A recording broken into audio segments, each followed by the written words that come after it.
How's it going, guys? It's Sean coming back at you here at Excess Power Batteries. I wanted to discuss a few topics regarding our Power S5, and these will be quick topics, frequently asked questions that we get that I think you need to know to be an informed customer.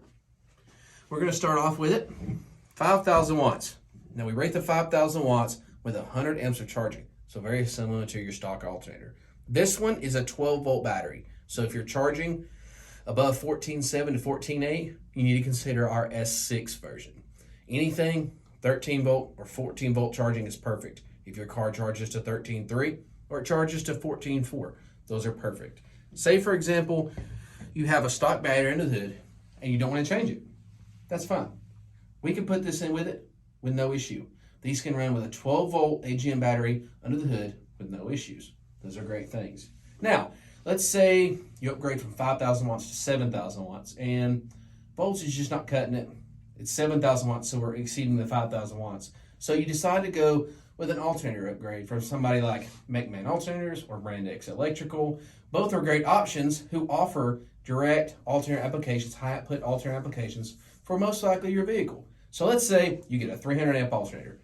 That's the max we rate the Power S5 for. So on a 300 amp alternator, if you check in your directions, which were included in the box, this is rated for 7,000 watts with a 300 amp alternator.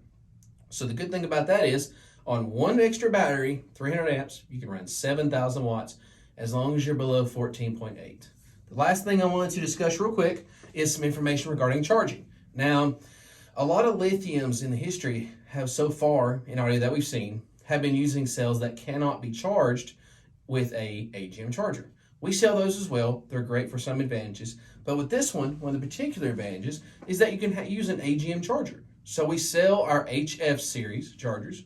We sell our big red chargers, our 1005 chargers, and those can work well with these. Very simple. When it gets done charging, when you see it kick over the float, just remove the charger. There's no need or requirement for a 10-year charger. And in fact, a 10-year charger long-term over days may actually put more issues into the battery than actually helping it. So if you have any questions or any other questions at all, we'd love to address them. Just give us a shout. I'm Sean at Excess Power. Talk to you soon.